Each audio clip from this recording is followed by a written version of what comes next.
Hi, this is Dr. Bob Dannenhoffer with another of our Facebook Live events. I have my balaclava up, wearing a face covering when I'm out in public. I'm here at a place where I'm equally socially distant from the people I'm working with, so I can take it down. So good to see you again tonight. It's May 11th, and this is another of our Facebook Live events. So last time I was here, I had this mask on, which is for lip readers, and people said, well, how in the world could it work? There's a hole in it. Well, what you can't see is in that hole, there's plastic. So there's going to be no viruses getting through, and this could work. It's not perfect because to lip read, you really have to have it exactly the right thing, but it's certainly better than a regular mask. So again, we have lots of things to cover tonight. Send in your questions. If you put them on the chat thing, we'll get through them. If we don't get through them during the show, I will try and get through them tonight. So as typical, we start off with what's happening with coronavirus in the world.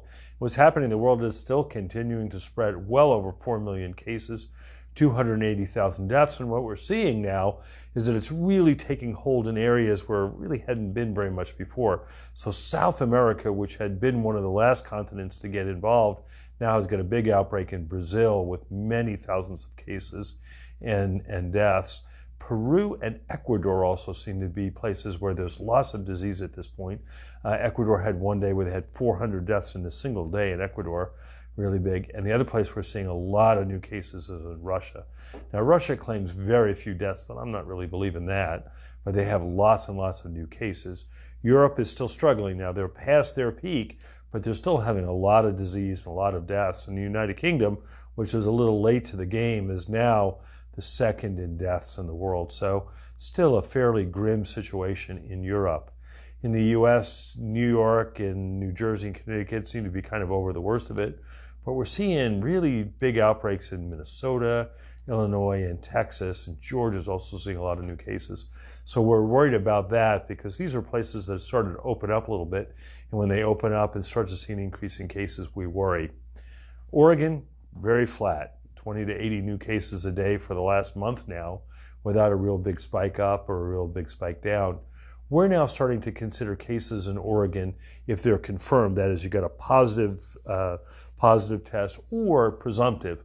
We think you really got it. You're in a family or in a contact with somebody else who has it and you've not yet had the test. We're considering that a presumptive test or presumptive case. That is typical of how we do almost every other disease. So if everybody in my family had salmonella and I had diarrhea, I would be a presumptive case of salmonella until my test came back. So the way we're doing it in Oregon is similar to the other diseases. And because of that, we've seen a slight uptick in the number of cases, but a real downward trend in the number of hospitalizations and a downward trend in deaths. So I think in Oregon, we're doing pretty well. And in Douglas County, we're doing even better. For the, I think, 7th time, I will tell you, we have 24 cases. And so really no new cases over the last month. And of the 24, 22 have recovered. Recovered meaning that they're no longer infectious. That doesn't necessarily mean that they are recovered in a way that they're done with their symptoms, because many people have COVID are quite weak and quite achy and quite short of breath for many weeks thereafter. So I think what we've seen is that this is not an illness you get over in a week or two. Many of our patients have been sick for 6 or 8 weeks. So that's what we're seeing. So Douglas County is overall doing well. What do we know about the disease? We don't know that much, but we're learning something new all the time. The scariest thing for me as a pediatrician is this multi-system inflammatory disease that we're seeing. So this is a disease that's in areas where there is COVID. So in Italy, in the UK, and now in the New York area, what they're seeing is a lot of these kids who have this inflammatory disease where they get high fevers, really fast heart rate, red eyes, red tongue, cracked lips, really red palms and soles, and this rash. And they start to get little aneurysms in the heart, and it seems to be very serious. A lot of kids wind up in the ICU, and they say there's 3 deaths in New York from this. So that's a really scary thing. This is similar to a disease that we've seen for many years now called Kawasaki's disease. So Kawasaki's disease is this funny disease, pretty rare. I've only seen a few of these in my whole career of 40 years now. And so it's not a super common thing. And what it happens is in usually kids who are between 1 year and 5, the kind of time that they get viruses. And these kids would start off with what looks like a typical virus and then get super sick. And it probably was some virus, but we could never tell which virus it was. And it may come out now that it is a COVID-like virus or a coronavirus. But that's a scary thing, and that's going to scare us as pediatricians if we start to have lots of cases in Oregon. So again, send in your questions, and we'll try and get through as many of them as we can. So someone says, what consideration should I have if I'm a pastor and I want to open up my congregation? This is one of the toughest questions. And it is a tough question because one of the real goals in our society should be to maintain those institutions that are socially building, and certainly churches and congregations are those socially building things where there's a sense of fraternity, a sense of community, and a sense of reverence for what we do at church and synagogue. And so we think these are really important to do.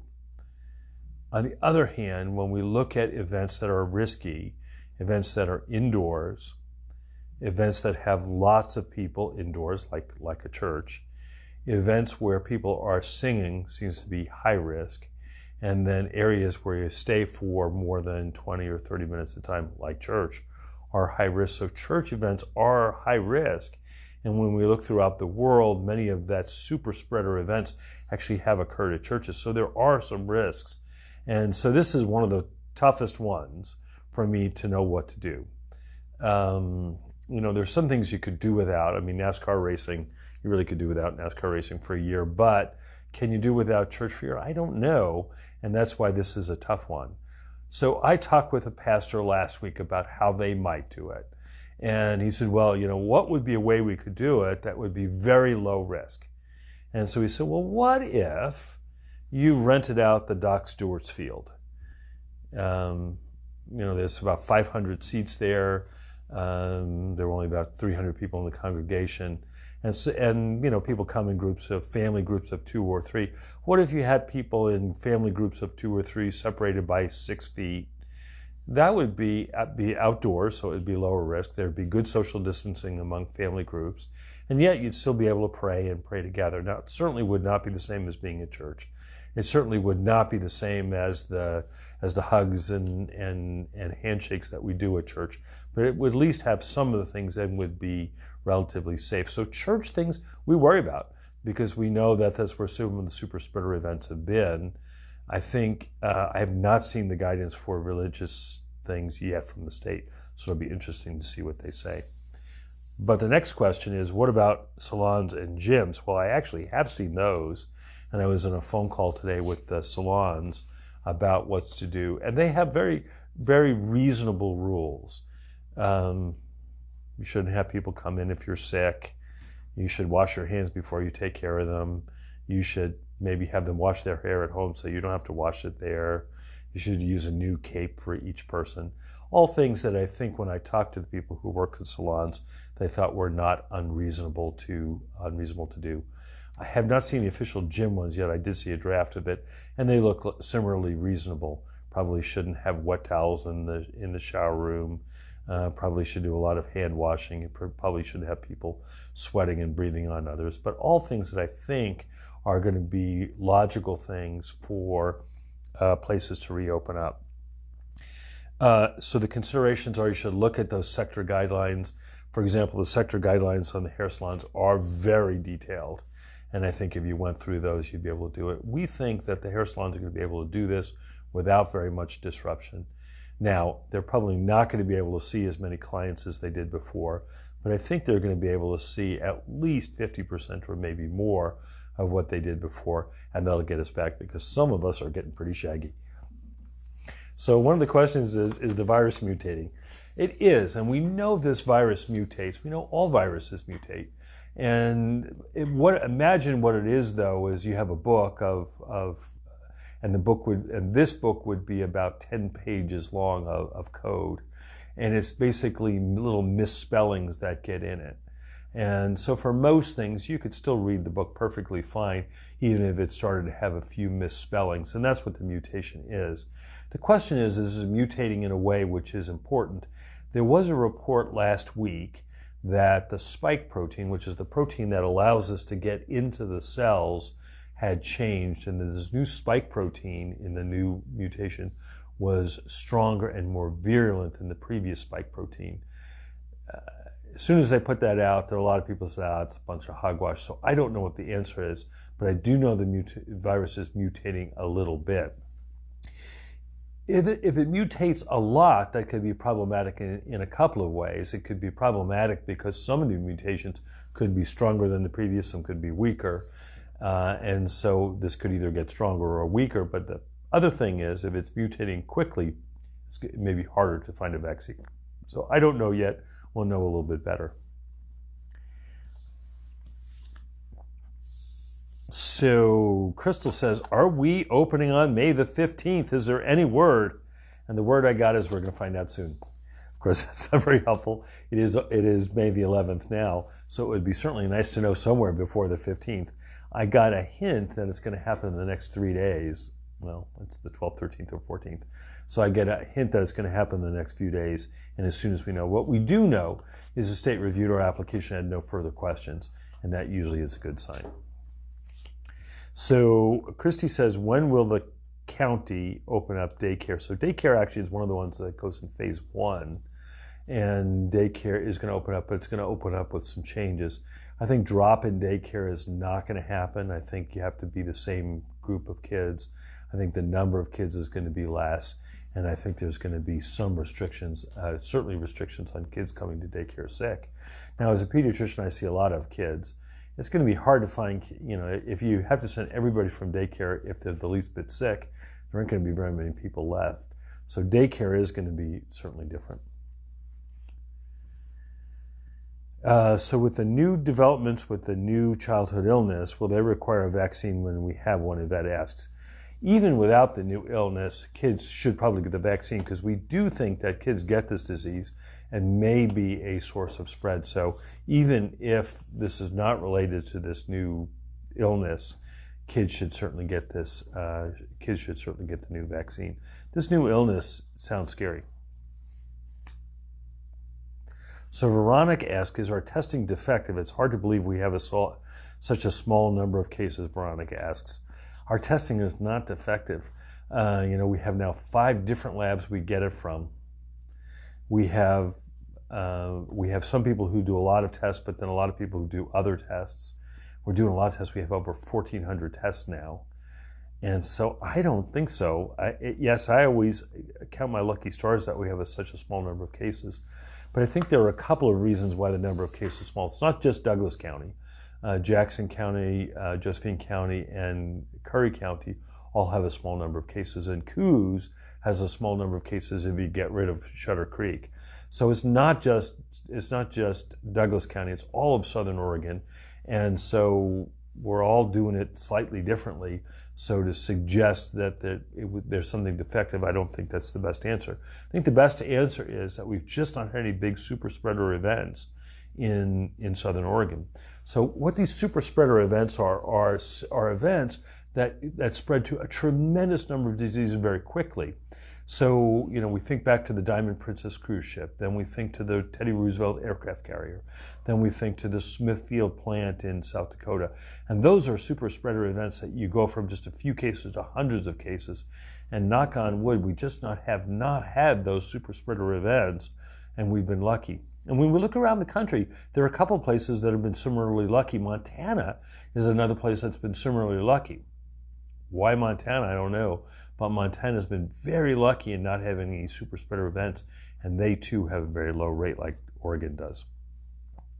So Annie says, where are the guidelines for gyms? I haven't seen them yet, and the answer is I haven't seen them yet officially either. I did get a draft copy of them today. They were supposed to come out today, but they weren't out an hour ago, so hopefully tomorrow. So Lee says, are folks over 70 with no health issues still at high risk? So yes. So the risk is age and underlying conditions, and they're all additive. So, you add up your risk factors. So let's say if you're 80 and have heart disease, neurological disease, and obesity, your risk of death is quite high. If you're 40 and have no conditions, your risk is quite low, and then it's a scale along the way. Age is a moderate risk factor. So if you look at the people on the Diamond Princess, they had about a 2% overall death rate, and most of their average age was in 62, and most of the people on the Diamond Princess who died did not have underlying conditions, and so it puts you in the moderate risk. Now, you can't change your age, right? So that's nothing you can change, but you can change your other risk factors. So if you're a smoker, stop smoking. If you're not in good shape, get in shape. So these are all things that you can change. You obviously cannot change your age. So Tracy says, as 59 and 60-year-olds, should we have visits with grandchildren or family members that do not social distance? Well, again, this is where risk tolerance comes in, and people are differently risk tolerant, right? So there are people who, my son rides a motorcycle. I think that's crazy, but he's a little more risk tolerant than I am. And so he rides a motorcycle and kayaks in the North Umpqua. So he is a little bit more risk tolerant than I am. And so he may do more things than I would do. I'm a little bit of a ninny. So I might do a little less than that. 59 and 60-year-olds, grandchildren, there's some real positives from being with grandchildren. And then there are some issues, right? The grandchildren could pick this up at school or somewhere else and then bring it to you. So this is one where there is some risk, and it would be up to you whether that would be an acceptable risk. Is it super high risk? No. But is it zero risk? No. It's somewhere in there, and you need to make a decision for yourself. Now, as government, we try and give people good advice, and we try and have people avoid things that are really risky, like cigarette smoking, and we try and encourage things that are very good for you. But there's that whole group in between where you have to take some risk tolerance of what you would do. So Dana says, should child cares be worried about this Kawasaki-like illness? Well, the story about this Kawasaki-like illness is that it is still very rare even in a place like New York. I mean, New York's a big place, so that they've had 70 cases in New York is important from a public health standpoint. But again, there are probably 700,000 kids, so 73 cases is not a big high risk. Should we be worried? I think we should be worried about this, but I think we need to know a lot more about it. I've only known about it for about 2 weeks, and so there's a lot more to learn about this. So Davis asks, what about weddings outside in July and August? Weddings are so important. They're one of those ceremonies of life where you see family come together and do that. So weddings, though, are at some risk, right? Because weddings bring together people from around the state. Probably, grandma might come from Seattle, and so-and-so may come from San Francisco. So there's some travel associated with that. That's somewhat of a risk. There's usually a lot of hugging and crying and whatever. That's some risk. On the other hand, if being outside makes the risk lower, again, we think outside is quite a bit less risky than inside. Usually, even an outside wedding, you could socially distance. You could put the chairs further apart. So, again, you have to look at your risk tolerance about what you would want to do. In terms of restrictions, I would think likely in July and August we're going to allow gatherings up to 25. So presumably you could still have a wedding. So Crystal says, when we get a vaccine, do you think it'll be mandatory for everyone? I don't think so. I don't think we're going to have a mandatory vaccine. And again, there'll be enough people who want the vaccine that I think that we're not going to, I don't think we're going to go ahead and make it a mandatory vaccine. I think we'll get enough people who want it. So Ryan says, what do you think of the report that fatalities are inflated by 25%?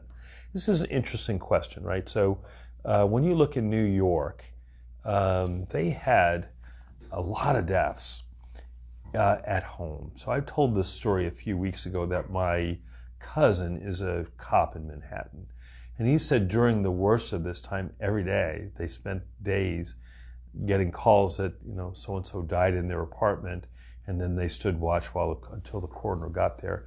And the numbers of unattended deaths and deaths at home were tremendously increased.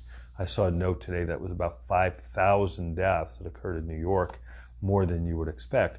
Now, some of those could have been people who had MIs or heart attacks and didn't want to go in, and they died of a heart attack, and only secondarily had something to do with COVID. But many of these people did have respiratory illness or were associated, somebody had respiratory illness, so many of them were COVID.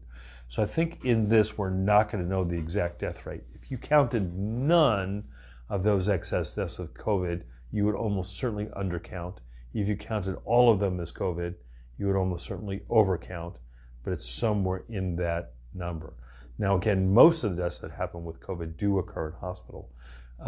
So we're not inflating by 25%, but there's certainly a room for error in knowing what the exact death rate is.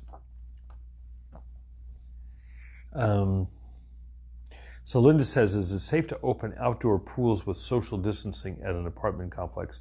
Well, my first job was as a lifeguard. And so it's almost impossible to get kids to socially distance in a pool, right? They're always jumping on each other's back and spitting in each other's face. So at least in phase 1, pools are asked to remain closed. Perhaps in phase 2, they could open.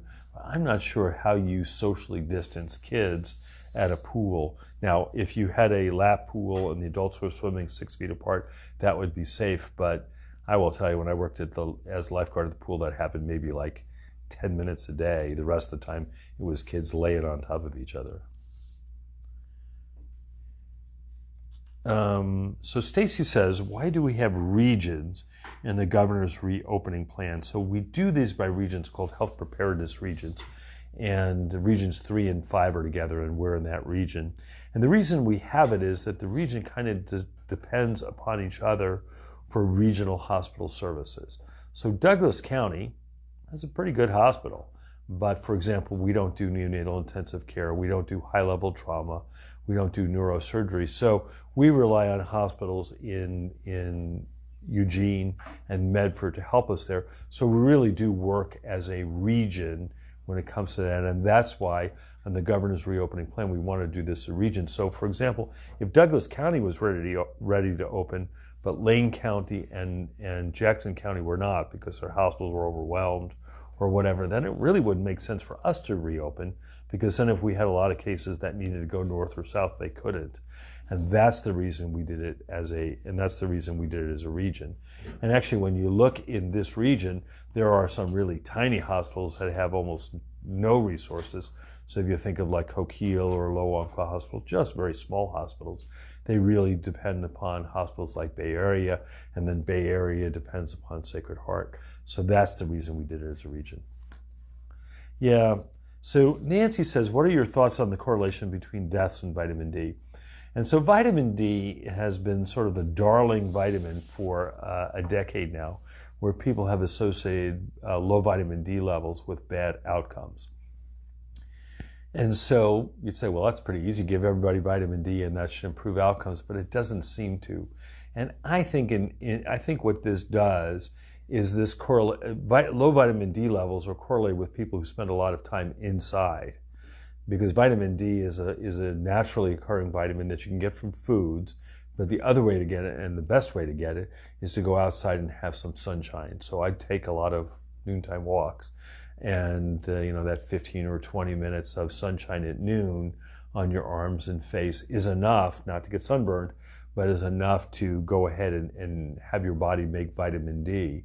And so people who take a lot of daytime walks have a good level of vitamin D. People who are sort of at home, staying at home under the Afghan, probably have low levels of vitamin D. And not surprisingly in this disease, that people with low levels of vitamin D fared worse than people with high levels. But whether it had anything to do with the vitamin D itself, or whether it had to do with the conditions that lead to low vitamin D levels, meaning be at home laying under the Afghan, we don't really know. They've done a bunch of studies where they've given people extra vitamin D to see if it makes a difference, and it really doesn't. So I don't think this has specifically to do with vitamin D deficiency. I think it probably has to do with the fact that people who are healthier tend to have higher levels of vitamin D because they spend more time outside. So Matthew asks, is there a good estimate yet of the COVID death rate in Oregon, and how is that determined? Well, the best way to wait is to wait until we're all done, find out the number of cases, and find out the fatality, and then you could find out the case fatality rate. It's a little hard to do during the time of the disease, since deaths tend to follow cases, right? Because if a case is diagnosed today, people usually don't die on the first day of the disease, but they may die a week or 2 weeks or a month later, and so the death rate tends to follow. In Oregon, we have about a little over 100 deaths and 3,000 cases. So I think we are going to have a death rate somewhere of 2 to 4%. Now, the crude fatality rate, or the case fatality rate that people look at, is the number of deaths and the number of cases. And there's a lot out there that it's one or less than one or two or six. To me, there's a couple of interesting things on that. One is that now in the world, the case fatality rate is about 7%. And what that means is not that the number of fatalities is wrong. It means that the number of case finding is way off. I mean, this case fatality rate probably shouldn't ever be more than 3%. And so we're probably missing at least half the cases in the world. And that wouldn't be surprising, given the low level of testing in many places, including the U.S. So Kathy asks, should people in their mid-60s be avoided doing their own shopping? So let's take a look at the risk of shopping. So the risk of shopping is you are indoors, so there's a little bit against you, but you tend to have a fair amount of distance, and you can protect your distance, right? You're moving your little shopping cart around, and you can choose to stay 6 feet away from people and not be gathered. You can choose in the line to wait 6 feet behind. They now have the plexiglass up. You can choose to be behind the plexiglass. So it's a relatively low risk activity. And if anybody saw me in the store over the weekend, you can wear your mask the whole time. And so for that, I think it's a relatively low risk activity. Now it's a lot slower than it is before. Most of the stores have the one-way thing, and people don't seem to follow that very much. So I then spent a lot of time waiting while people were there until they moved out of the way. So we only had a momentary passing. So I think in the high risk activities, a really high risk activity in your 60s would be a crowded room with a bunch of people in a crowded room. That would be for a long time, that would be a high risk activity. Shopping, low moderate. Yeah. So Alan says, what about live music concerts indoors? I think that's going to be a while. In fact, the governor said don't plan on anything like that until September. So again, think of that. Outdoor safer than indoor. This is indoor. The number of people overall much more risky. Many of these concerts would have 20,000 people. The closeness, well, if you look at these concerts, people are really close. And then you look at other activities that you're doing where you may be generating droplets. So yelling, screaming, singing, all things that generate a lot of droplets. So I think indoor music concerts, pretty risky. I think those are going to be a long time until we get back. Governor Newsom said he cannot imagine the next time we'll be having those. I don't know when it's going to be, but indoor music concerts may actually be off until we get a vaccine. So Diane says, when we have a vaccine, how will we know where it is manufactured? Actually, there was a big story today about manufacture of vaccines, and the government's put a lot of money into vaccine manufacturing facilities. I think we'll know. The question is going to be, are we going to have one vaccine, or are there going to be multiple vaccines? How are the vaccines going to work? This is all stuff that we're going to know later on. Right now, I don't think anybody could tell you.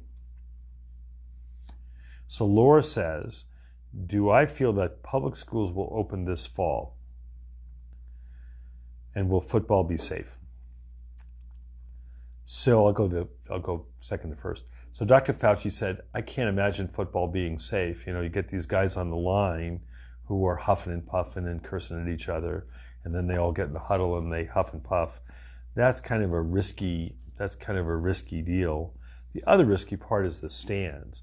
Now it is outdoors, which is the positive, but you're pretty packed in there, and the long lines at the refreshment stand at the restrooms and whatever. So I don't know about sports. Schools, I think schools will open. And the reason schools will open is that I think schools can do a couple of things. One is that they can have the same kids in the class. And when they have the same kids in class, especially for elementary schools, that kind of decreases the risk. The second is that they can try to adequately social distance. It'll be a little harder. And you have to say that schools actually do very positive things for kids. Besides teaching them, gets them out of the house so parents couldn't go to work. And it's also a place that many kids get health care and get food. So I think schools will open, but I don't think they'll look the same. So I've spent a lot of time talking with the superintendents about what the schools look like, and we're trying to imagine the schools. We have some opening schools in Europe, so Denmark opened schools, so we're getting some view of what they look like, and they look quite different. Somebody watched, I think it was 60 Minutes last night, they had a view of these schools, and each of the kids had these plexiglass, like little cages around them, and the desks were really far apart. So we may do something like that, but I'm not sure. So someone says, I handle a lot of correspondence at work. Does this increase my risk? We do not think that there's a big risk from paper and cardboard. While the DNA stays on the paper and the cardboard for a while, we do not think that there's a lot of risk from of live virus on those, so probably not. So Becky says, how long is someone asymptomatic? Well, asymptomatic means no symptoms, so hopefully your whole life. I think the story may be, how long can you have the disease and be asymptomatic?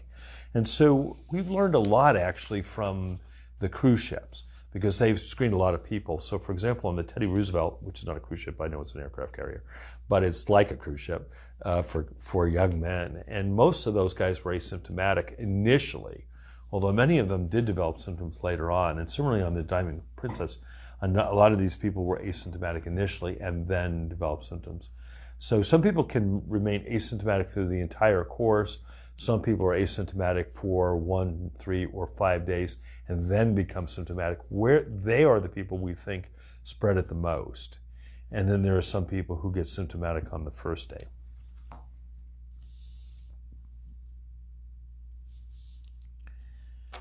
So why do the German and South Korean studies put the fatality rate so much lower at 0.3 to 0.5? I don't think that the South Koreans have it at that, right? They have 10,000 cases and about 200 deaths, so that's not in that range. So their range is a little higher. The German is lower, but it's still not 0.5. We can actually look it up while we're here. But the German is not that much lower. But the reason is that they do a lot of testing. Both of those areas test, so that when they get a case, they test the people, they test the ring around them, they quarantine people, they test everybody who's symptomatic. And in those cases, in those situations, the number of cases goes up, the fatalities stay there, but the case fatality rate is relatively lower. So in China, if you look at not in Wuhan, but in the other provinces, they actually had it. So the numbers in Germany are, she's still looking it up.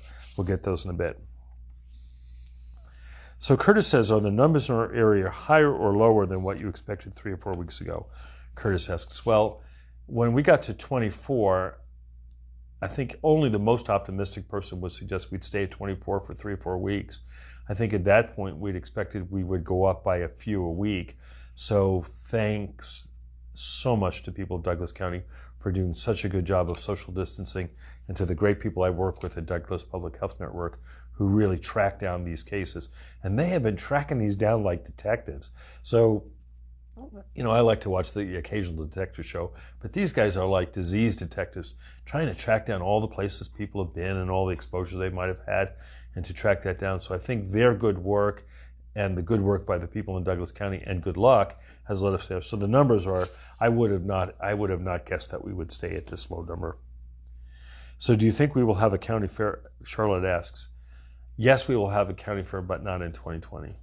So I think the governor pretty much said, and I think there's wide acceptance that there's probably no way to have a county fair in 2020. But the good news is that people will then be so revved for the county fair when we finally have it that hopefully we'll have lots of people there.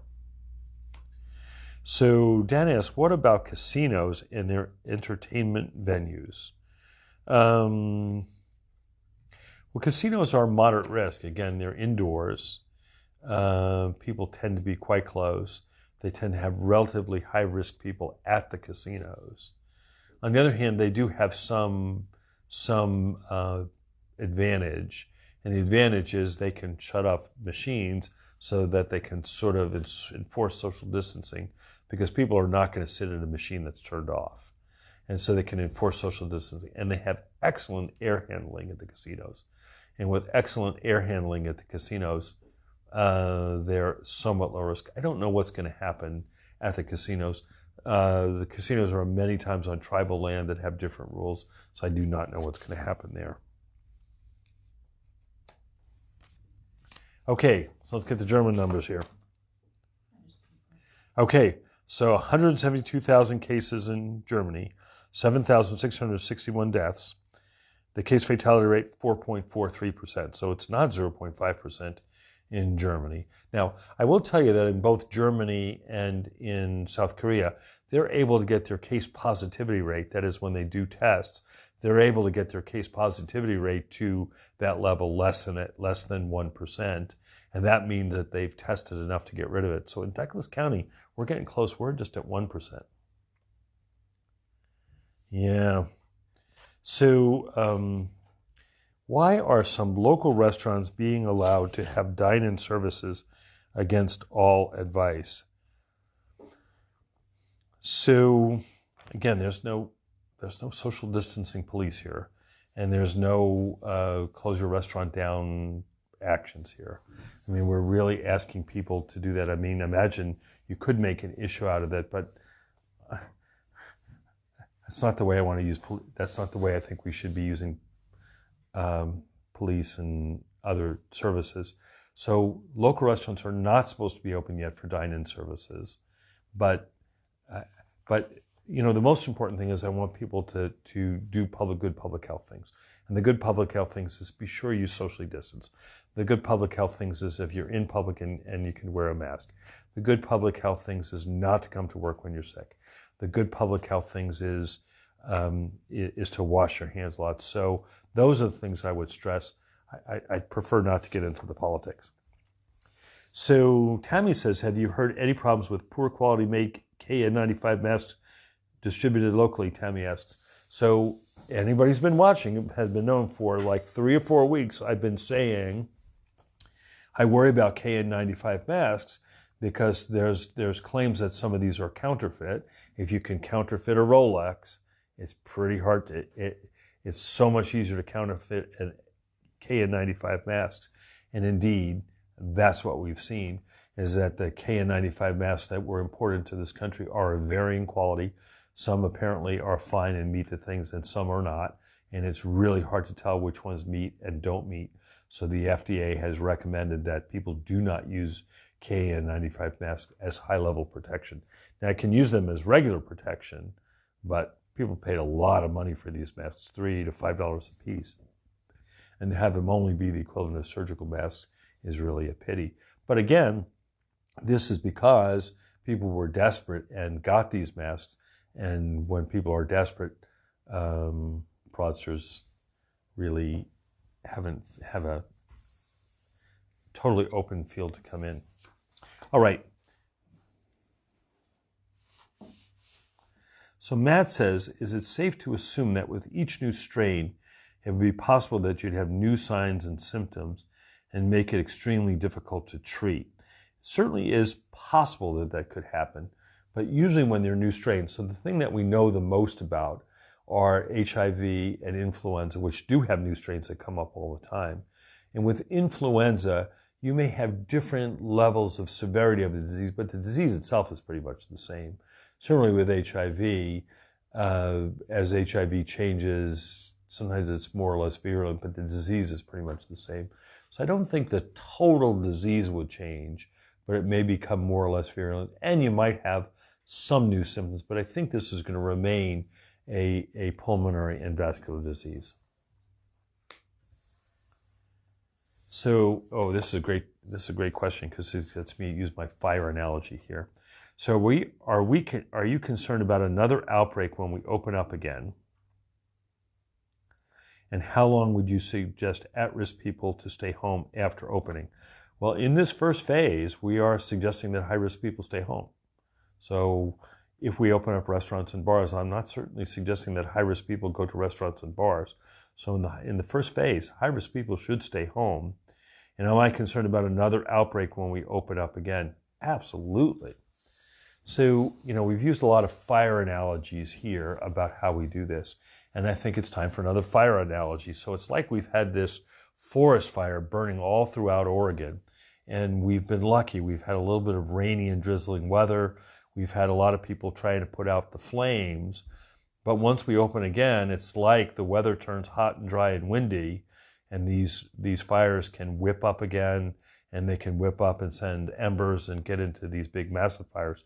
So clearly there is a risk that we're going to have another outbreak when we open again. In fact, I will be shocked if we don't. In fact, if there's anything I'm sure of, it is that we will have more cases when we open up again. And the question is, what is our risk tolerance as an individual? What's our risk tolerance as a country for this? And I think our risk tolerance is not zero. If our risk tolerance was zero, we'd stay closed. I don't think our risk tolerance is zero, but I think we do worry about the economy, about churches not having people in, about kids not learning at school, and that's why we're trying to do this delicate balance. So the governor gave an analogy the other day that I thought was good. She said that she grew up in Minnesota where people went skating in the wintertime. And I grew up in New York and we used to go skating too. I think with global warming, probably not anymore, but when I was a kid, you'd get a few cold days and then you'd go to the lake and you would stand on the edge of the lake and look to see how thick it was, and if it didn't crack, then you'd go a little further, a little further, a little further. One time I went a little too far and went in. It was very cold. And so that's how you did this to test the ice. And it's dangerous, right? Because sometimes it will crack and you will fall in. But for the most part, it is safe. And that's similarly what we're doing here. I mean, if you wanted to be totally safe, you wouldn't go skating at all and you wouldn't go on the lake at all. I think what we're doing is we're going out slowly and we're checking to see how thick the ice is. So I think that's a reasonable thing. And I think this is going to last a long time. Anybody who thinks that, by October this is going to be in the rearview mirror, I think is not really thinking clearly. I think, as Dr. Fauci has said, the earliest we're going to get a vaccine is a year or so. That's the earliest. He didn't say we will have a vaccine. He said that's the earliest. I think those of us who've looked at it think, a year would be that everything goes perfectly. So it would be if everything went perfectly, we could have a vaccine by Christmas or March or something. But how many times does everything go perfectly? I mean, there's usually a lot of little things along the way, a manufacturing problem or a safety issue or a shortage of something else you need to make. So I think more likely we're going to be in this for a year or two. And so this is going to be a marathon. This is not a 1 or 2 month sprint. This is a marathon. And we've talked about it with our team. And I talked about with our team, they've been working really hard. They've been working nights and weekends and doing all those things. And we say, look, we have to take care of each other because this is not going to be over in a few weeks. We have to really take good care of ourselves. So does staying inside weaken our immune system? So in general, people who spend more time outside have really good immune systems. So we call this the hygiene hypothesis, and we talk about farm kids. And the kids are out in the farm playing with pigs and riding horses and petting dogs and sleeping with their cats, tend to have immune systems that are different than kids who are raised in the city. So kids who are raised in the city, not around a lot of animals and a lot of other things, tend to have a lot of allergies, and then they tend to have more autoimmune diseases like asthma and stuff like that. Farm kids, tend to have more accidents because they fall off the tractor and they do this. They tend to have more diseases because they step on rusty nails more than the kids in the city. So they tend to have more disease like that. But they have a lot less asthma, they have a lot less eczema, and then they tend overall, I think, to be healthier. And so certainly being outside in the dirt does help. And so I'm not recommending anybody stays indoors. I think I'm recommending people go out and work in their own garden. So I spent this weekend doing gardening work just with my wife, so it was not a risk for coronavirus, and yet I got both the sunshine to build up my vitamin D level and exposure to dirt so that my immune system is nice and strong, and that's what I would recommend. So people have this sense that germs are all bad, and for the most part, germs are normal. Our gut is full of germs, our skin is full of germs. The soil we eat the soil on the food that we eat has tons of germs, and most germs are not a problem. There are a couple of germs that are, and this one is, and that's why I would do whatever we can do to avoid it. We come into an end of questions. All right. Let me talk about two other things that I want to talk about along the way. One is about the new testing, so that there is going to be some rapid testing. Mercy got an Abbott ID system, which is the rapid testing, and so they're going to be able to do that in select cases. They do not yet have an unlimited number of cartridges, and it's really the cartridges that are in short supply.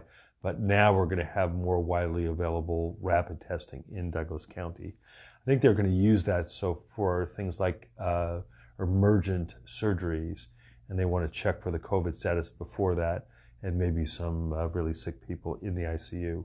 So they'll be using it for that. But it's showing, I think, that there's more broad testing.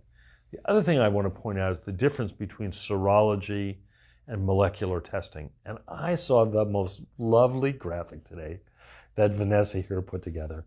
And I think it's going to be great. We'll put that on our website. And it really explains the difference between the two. It is, I understand, really quite confusing. And it really is a lovely graphic that she'll put out today. Okay. So Becky says, if our children are not out and about and we're not out and about, can we start getting close again with low risk? So that's a lower risk situation. So, I mean, if your grandkids are not out and about and you're not out and about, that is not super high risk. It's not low risk, right? Because, I mean, unless you totally are staying at home and they're totally staying at home, you are going to have some exposures, but not a super high risk.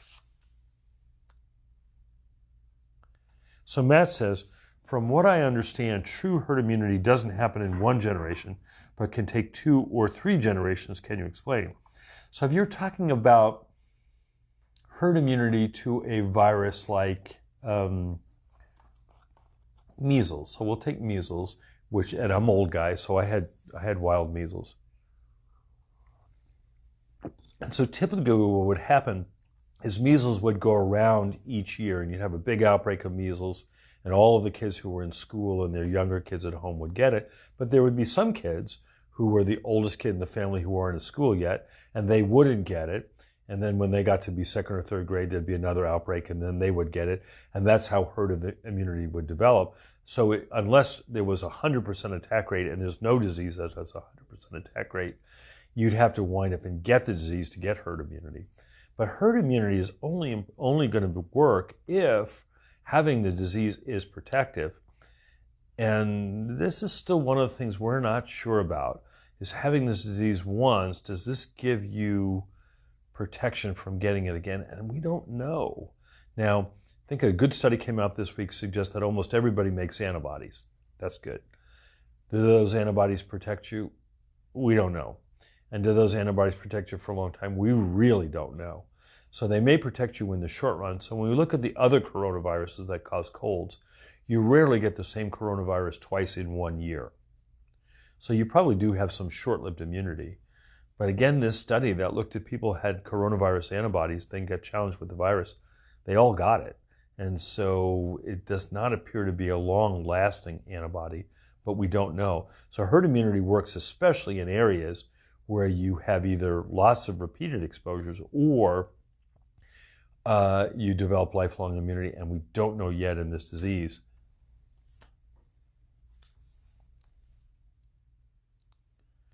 So a U.S. Surgeon General said a mask could increase the spread. Is that true? I think I know who all the last 5 Surgeon Generals are, and I haven't heard any of them say this. Now, one of the things that we have said with masks is that if you put them on incorrectly, and one of the things I'm seeing, I'll try and pantomime this, is people have masks on and they're doing this and they're playing with them and they're moving them down. So they're touching their face again and again. And that obviously is not particularly safe because touching your face all the time is a risky activity. So theoretically, it could increase it. So you remember back before the recommendation was there about masks, I said that masks are a mixed bag because in terms of preventing you from the disease, if it causes you to touch your face a lot more, it's a mixed bag. I think what we did find then is that this period of pre-symptomatic transmission was really pretty marked. And that the reason to wear the mask again is, again, not to protect me from the illness, but to protect me from giving it to you. And that's the reason the recommendation has been for more use of masks. I will look this up to see. And Janet, if you could write there which former Surgeon General it was. I know the last 4 of them, and I don't think any of them said that. Okay, well, that's what we got. We're just about on time now. Again, look for that graphic about serology versus molecular testing. It really is lovely done. And then we also have another graphic up there about symptoms to look out for, and that was also very nicely done. So again, if you have those symptoms, we want you to get tested and to know the difference between the molecular testing and the antibody testing. So again, this is Dr. Bob Dannenhoffer, Public Health Officer from Douglas County. Thank you for watching, and we'll be back again on Friday night. Thank you.